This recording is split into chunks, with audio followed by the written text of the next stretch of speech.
সর্বশেষ যে লোকটা জান্নাতে যাবে তাকে আল্লাহ তাআলা জাহান্নামের আগুনে পোড়াতে পোড়াতে ছাই বানিয়ে ফেলবে।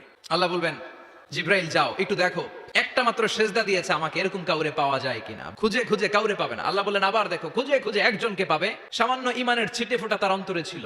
আল্লাহ বলবেন যেহেতু ছিটে ফোঁটা আছে, অনেক মায়ের খাইছে, ওকে বের করে জাহান্নাম থেকে বের করে একটা নির্ধারিত দূরত্বে রেখে দাও, রেখে দেওয়া হবে। কিন্তু জাহান্নামের আগুনের লেলিহান শিখাতে তার গা ঝলসে যাবে। সে আল্লাহর ডেকে বলবে, মাবুদ তোমার কাছে আমি কিছু চাই না, জাহান্নাম থেকে তুমি আমাকে বের করেছো, জীবন নদীর পানি তুমি আমার গায়ের মধ্যে ঢেলে দিয়েছো, আমি আবার সজীবতা ফিরে পেয়েছি, আমি তোমার কাছে জান্নাত চাই না, শুধু নিরাপদ একটা দূরত্বে আমাকে রেখে আসো যাতে জাহান্নামের আগুন আমারে কষ্ট দিতে না পারে।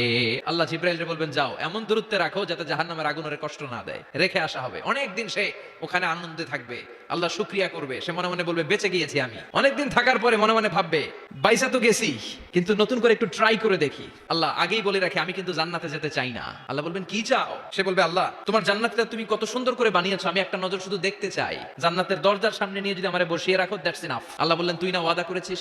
সে বলবে আল্লাহ আমারে হতভাগা বানাইয়া তোমার কি লাভ? সুবহানাল্লাহ পড়েন। আমারে তুমি হতভাগা বানিও না। আল্লাহ বলে ঠিক আছে, আবার সিগনেচার কর যে জান্নাতের দরজার সামনে বসিয়ে দিলে আর কিছু চাবি না। সে সিগনেচার করে বলে আমি চাবো না।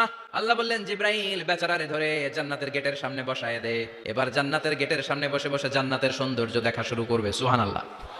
ওই হতভাগা লোকটা বলবে আল্লাহ এত সুন্দর জান্নাত তুমি বানালা, চোখ দিয়ে সৌন্দর্য দেখি, কান দিয়ে আওয়াজগুলো শুনি, হুর আর গেলমান হেঁটে বেড়ায়, এত সুন্দর জান্নাত চোখ দিয়ে দেখি ঢুকতে পারি না, আমারে কষ্ট দিয়ে তোমার কি লাভ?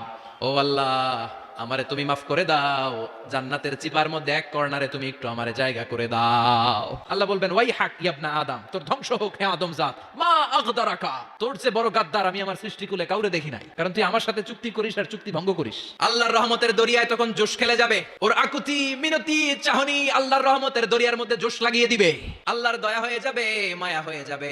আল্লাহ বলবেন ঠিক আছে জান্নাতে যা। লোকটা এবার এক দৌড়ে জান্নাতের ভিতরে ঢুকে যাবে। লোকটার দৌড় দেখে আবার লোকটারে আল্লাহ ডেকে বলবে একটু দাঁড়া, জান্নাত তো দিছি, তো দৌড় দিলি কেন? সুবহানাল্লাহ কইবেন না? লোকটি বলবে আল্লাহ প্ল্যান তো আমি কম করি নাই, এত চেষ্টার ফলে আমি আসতে পারছি, আবার যদি তুমি বাইর করে দাও, এই জন্য এক দৌড়ে এমন চিপার মধ্যে লুকামো যাতে তুমি আমার না দেখো। আবার আল্লাহর রহমতের দরিয়ায় জোশ খেলে যাবে। আল্লাহ কাছে ডাকবে, কাছে আয়, ও গোলাম তোর কি মনে চায় আমারে বল, আজকে তুই চাইতে থাক, আমি দিতে দিতে তোর মনের সব আশা পূরণ করে দেব।